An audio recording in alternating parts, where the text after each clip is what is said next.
Hey guys, welcome back to another video and another market update. So this time around, I decided I'm going to keep this one short and sweet and to the point. So let's jump right in. Let's take a look at how the trucking and freight market has changed week over week by looking at what the volumes are doing, how the rejections are behaving, what's happening with diesel prices and capacity, and then we'll go into specifics and the relatively best areas for dry vans, reefers, and flatbeds on the spot market. Ready? Let's go!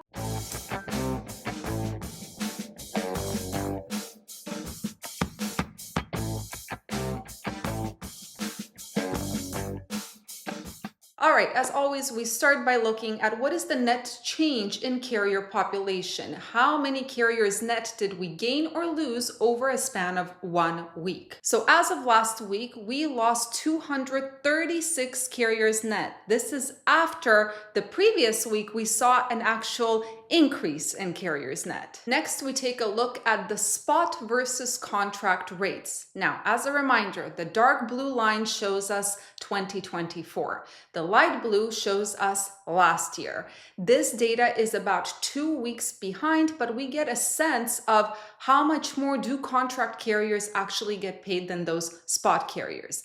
Also, as a reminder, the higher this line is, the better, for a lack of a better word, because that means the margin between what spot and contract carriers earn is smaller, and that usually leads to more rejection rates. So right now you can see that for the most part, if we're looking at the trend has been that contract carriers have over time been getting more than those spot carriers, and the gap has been increasing. Although compared to last year, contract carriers are earning less. Currently, contract carriers are earning on average 63 cents more per mile than those spot carriers. Next thing on the agenda is, of course, volumes and rejections in the general market, taking into consideration pretty much all equipment types.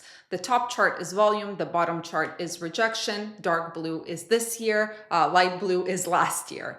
So volumes in general have been doing better than 2023. However, if we zoom in a little bit, you can see that they have been kind of getting closer to 2023 levels. The gap is not that big, the margin, right? So, and the other thing we can see is that volumes have been going down just a little bit, which is a little bit concerning. But now let's talk about rejections. So rejections are right here, and I'm going to zoom in here a little bit. You can see rejections have been, for the most part, trending above 2023 levels, but it's kind of like up and down. It's a roller coaster, and currently they're on their way down. Rejections are at 4.64%. Why does this matter, and why do we actually look at rejections? I get this question almost under every video. Because when rejections are high, especially over the 5% mark, that means more volume is getting pushed to the spot market, kind of skewing the load to truck ratio because the volume increases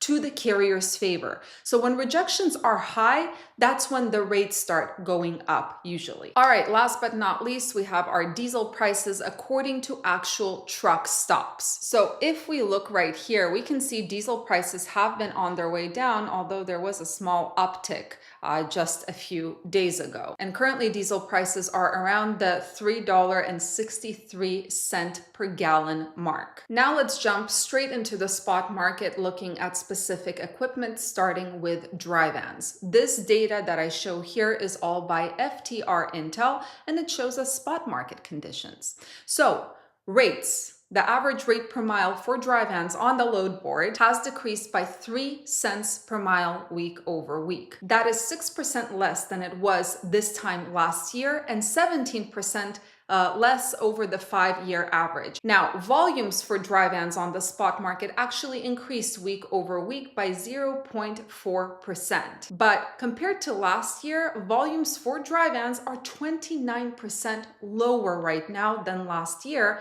and 49% lower when comparing it to the 5-year average. The fact that the average spot market rate for dry vans right now is $1.84 per mile is just laughable. I think this is the lowest lowest average rate per mile I have seen. And remember, this includes those short runs as well. All right, the next thing we do is we try to figure out the relatively better areas or the areas of opportunity for dry vans using Sonar's data. So this is rejections and volumes for dry vans in the general market, not the spot market. And using this data, I create these charts. So as always, I first want to talk about not necessarily the best market areas, just the top 5 in a certain category. In terms of volumes for dry vans come out of Ontario, California, Atlanta, Georgia, Los Angeles, California, Detroit, Michigan, and Dallas, Texas. Now, the top 5 places where the rejections are highest for dry vans are Sioux Falls, South Dakota, Cedar Rapids, Iowa, Des Moines, Iowa, Charleston, West Virginia, which is new, and Dubuque, Iowa. And the rejections are in the brackets. None of these by themselves tell us whether it's a good market or a bad market. What we have to do is put them together. So the top 5 market areas for dry vans where more contract freight hits the spot market, possibly diluting the situation there, are Ontario, California, Green Bay, Wisconsin, Los Angeles, California, Dallas, Texas, and Harrisburg, Pennsylvania. Now, this just tells us about the volume side, but of course, we have to look at the capacity to figure out whether the rates are going to be more or less decent there. Well, for that, I use DAT maps that they update every single week. And what I can tell you is Ontario, California is a hot market by itself, but it's surrounded with some capacity. So there are going to be trucks diluting the situation. Green Bay, Wisconsin is not a good market. Even though it's lukewarm, more or less, it's surrounded by trucks. And the rest of them, Los Angeles, Dallas, and Harrisburg, are also their hot markets if you're just looking at them by themselves and you're thinking that no one is going to go there unless they deliver there. No, unfortunately, people deadhead. They deadhead quite a lot in this market. So even though they're hot markets by themselves, there is so much overcapacity around that people are going to be deadheading to these areas in order to grab their next load. Therefore, of course, the load to truck ratio is not going to be as tight as it seems. Now we are going to rewind and repeat just for reefers this time. On the spot market, reefers saw an 8-cent decrease per mile week over week, and currently reefers are earning on average $2.26 per mile, and this is including those really short hauls that usually pay very well per mile. Now, year over year, rates are down 3.5%, and over the past 5 years, they're down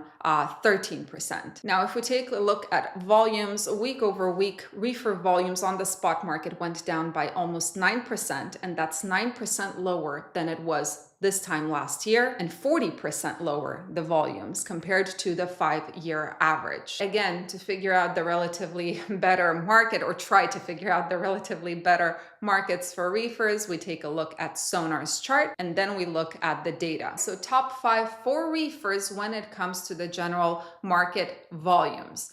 Joplin, Missouri, Allentown, Pennsylvania, Joliet, Illinois, Lakeland, Florida, and Harrisburg, Pennsylvania is where the most volume comes out for reefers. On the rejection side, the highest rejection, it's interesting, Grand Junction, Colorado, then Dubuque, Iowa, Rock Island, Illinois, North Platte, Nebraska, and Pendleton, Oregon. Now, putting these two together, we figure out where more contract freight actually hits the spot market. Those places are Allentown, Pennsylvania, Joliet, Illinois, Milwaukee, Wisconsin, Joplin, Missouri, and Rockford, Illinois. Again, now we're clear on the volume side, right? But we need to look at capacity because the load to truck ratio is what matters when it comes to rates. So using DAT's heat map, Allentown, Pennsylvania is a hot market by itself. However, there is overcapacity or some capacity surrounding it. So it's not going to be as good as it seems. The rest of them, they're not hot markets, they're warm markets, but they're all surrounded by deadheading trucks. So basically what we can see is, yes, by themselves this week, there are markets that are tight, where there are significantly more loads than there are trucks. The problem is the trucks that are in a 300, 400, even 500 mile radius are going to be deadheading to those hot markets. Therefore, they're not really hot anymore. Finally, last but not least, we have our open deck trailers that are currently averaging $2.18 on the spot market, which is ridiculous. So flatbed spot rates fell by 1 cent week over week. The rates are currently on the spot market 4% less than they were this time last year and 10% lower comparing to the 5-year average. Volumes are actually up 3.1% week over week and a little bit over 15% year over year. Yes, they're down by 28% compared to the 5-year average, but let's take a look at this for a minute. What does this mean? If the volumes are up and they're higher than they were last year, however, the rates are lower and they're going down week over week, it means more people are coming into this market with flatbeds. There is just a capacity problem. All right, now best areas. Well, unfortunately, I do not have sonar maps, so I make my own spot market maps using truck stop data. So first we have the load map, and it shows us where the volume comes out in the spot market. Now, this is by state, unfortunately, but this is the best truck stop has to offer. The darker an area is, the more volume comes out of that area. Usually it's the West Coast, and it's the South, and it's the some of the Midwest and Eastern states, as usual, right? The plain states don't have much to offer for flatbeds. Now, in terms of capacity, where is the actual capacity when it comes to flatbeds? Again, the darker it is, the more capacity there. California, Texas, and Florida is where most flatbeds are. But if we look at it from a distance, we can see that for the most part, for some reason, flatbeds are hanging out in the East Coast. A lot of the East Coast, not so much in the West Coast. But now we have to put the two together to figure out the load to truck ratio, to figure out where is the opportunity for flatbeds. Red is overcapacity. Any red state is going to tell you that in general in that state there are more trucks than there are loads. Beige, like for example Arkansas and Louisiana, shows us that on a state level there is about 1 load per truck, which is kind of equilibrium. Yellow, which is only Idaho, that is about 2 loads per truck, and green is over 3 loads per truck. So yeah, for the most part it's red, but something I really want you to remember, this is on a state level, right? There are still going to be certain market areas within, for example, a red state